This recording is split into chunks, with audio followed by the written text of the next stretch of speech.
ये है दोगले इंसान, इनका कोई भरोसा। इनको बीजेपी से टिकट ना मिले और बोल दे आरएलपी से चुनाव लड़ दो, ये श्योर 100% आरएलपी वापस आ जाएंगे। दोगला आदमी है, एक बार आरएलपी में जाते हैं, दूसरी तरफ बीजेपी में जाते हैं। पार्टी से उसको कैसे भी करके प्रधान बना के जनता के बीच में लाए थे। दोस्तों आज हम पहुंचे हैं नागड़ी गांव में।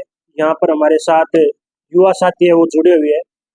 उनसे हम जानेंगे जो उपचुनाव है यहाँ पर खियूसर विधानसभा क्षेत्र में, उनके बारे में क्या माहौल रहने वाला है, कौन कैंडिडेट हो जिस वजह से यहाँ पर टक्कर रह सकती है, कौन यहाँ पर बाजी मार सकता है। नमस्कार। नमस्कार सर। क्या नाम आपको? ज्ञानाराम बेनीवाल। ज्ञानाराम जी, क्या माहौल लगता है आपको? माहौल बहुत बढ़िया है। माहौल किस ओर बढ़िया है? आरएलपी की तरफ। आरएलपी की तरफ जी। जैसे आरएलपी से निकले हुए आपके जो रेवतराम जी डांगा है जी, अगर वो कैंडिडेट हो तो कैसा? वो तो हो ही नहीं सकता, दोगला आदमी है। एक बार आरएलपी में जाते हैं, दूसरी तरफ बीजेपी में जाते हैं। गए थे तो उसने कल परसों खरनाल मेले में भी उसके गलत शब्द यूज किए थे और गलत बोले थे, युवा को भड़काया था कि जब हनुमान जी भाषण दे तब उसका भाषण होने के बाद जैसे ही रेवंत जी का नंबर आए तो रेवंत जी के खुद के भी आदमी जो रेवंत जी से के माइक छीन के उसको गलत दिशा में भिड़काने की कोशिश कर रहे थे, परंतु ऐसा कुछ माहौल हुआ नहीं था।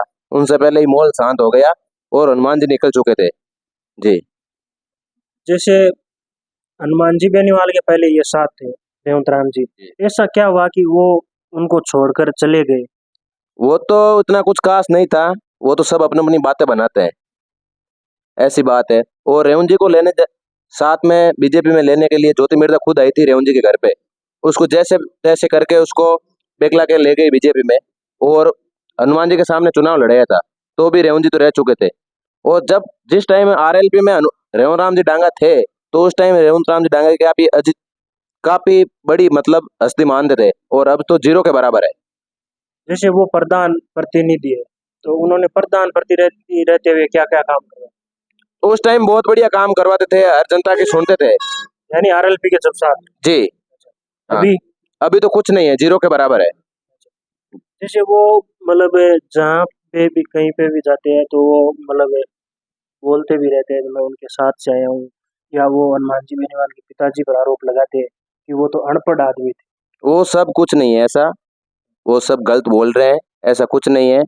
हनुमान जी जब उसके साथ में थे तो पहले वो उसको कोई जानता भी नहीं था, अपनी पार्टी से उसको कैसे भी करके प्रधान बना के जनता के बीच में लाए थे, अच्छी पहचान बनाई थी।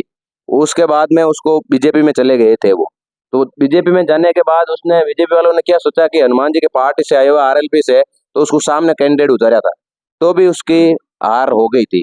और इस बार तो श्योर है रेवंत राम जी डांगा आ जाएंगे बीजेपी से या निर्दलीय भी आ जाएंगे तो भी आरएलपी का कैंडिडेट निकलेगा, श्योर है। आरएलपी का निकलेगा। नमस्कार। नमस्कार। क्या नाम है आपका? राकेश। राकेश जी, आपके यहाँ अभी उपचुनाव है, क्या माहौल लगता है? आरएलपी का माहौल है सर। आरएलपी का माहौल लगता है। पिछला जो चुनाव था मात्र 2000 वोटों से चुनाव जीते थे हनुमान जी बेनीवाल और सामने कैंडिडेट थे रेवतराम जी डांगा जो टक्कर देने वाले थे। अगर वही कैंडिडेट अगर इस बार हो तो क्या लगता है? कुछ नहीं होने वाला, 40-45 हजार का फैसला रहेगा इस बार, फाइनल है, श्योर। कोई नहीं हरा सकता इस बार आरएलपी को खियूसर विधानसभा क्षेत्र से। रेवतराम जी दोगले इंसान, इनका कोई भरोसा। इनको बीजेपी से टिकट ना मिले और बोल दे आरएलपी से चुनाव लड़ दो, ये श्योर 100% आरएलपी वापस आ जाएंगे। इनका करना क्या, आरएलपी में इनकी जगह ही नहीं है। इनकी वाइफ है, वो भी आरएलपी से ही प्रधान है ना, पहले उनको इस्तीफा दे दो। रेवतराम जी डांगा को बोलने वाला हो तो तेरी वाइफ है, वो आरएलपी से है और इनको बोलने की मतलब कुछ है नहीं, मेंस नहीं इसके अंदर। अब करनाल मेले के अंदर इन्होंने जनता को गालियां निकाली, ये कौन सा मतलब तरीका है इनका? जिनके पास बोलने का तरीका नहीं है वो मतलब चुनाव लड़के जनता की सेवा थोड़ी कर सके, काम थोड़ी करेगा जनता का वो इंसान। इनको कोई मतलब ना तो बोलने का तरीका है ना कुछ नॉलेज है। आरएलपी से इनको चुनाव लड़वा के जनता के बीच में लाया और वापस हनुमान जी के सामने ये चुनाव लड़ने खड़े हो गए। जिन्होंने इनको खड़ा किया आखिरकार उन्हीं के सामने वो खड़े हुए, तो वो फिर किनका हो सकता है? जो जनता का काम थोड़ी करेगा। ये तो अपना मतलब घर बढ़ाने में, आगे बढ़ाने में लगे हैं। रेवतराम जी डांगा तो खुद आगे बढ़ने में लगे हैं। जिन्होंने इनको खड़ा किया था, इनके लिए सब कुछ किया था, उनको ही छोड़ के उनके ही सामने आ गए, तो फिर क्या मतलब? उसको जीतने से कोई मतलब ही नहीं है, उसको तो खुद का घर बनाना है। रेवतराम जी डांगा खियूसर विधानसभा क्षेत्र से कभी नहीं जीत सकते, आज नहीं कभी नहीं जीतेंगे, ये लिख के ले लो। जैसे रेवतराम जी, सुनने में आ रहा है कि रेवतराम जी पहले जो हनुमान जी बेनीवाल के पिताजी थे रामदेव जी, उनके साथ रहा करते थे। उनके साथ रहने से हनुमान जी बेनीवाल के साथ ये जान पहचान हो गई।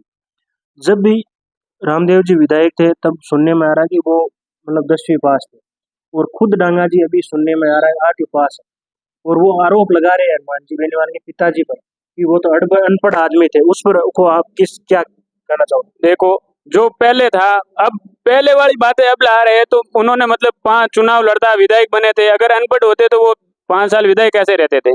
ठीक है। रही बात रेवंत राम जी डांगा, बोल रहे हैं कि मतलब वो अनपढ़ थे। जब तक रेवंत राम जी डांगा उनके साथ में थे तब तक तो वो पढ़े लिखे इंसान थे। जब विपक्ष में आया तब अनपढ़ हो गए, ये कौन सी बात होती है?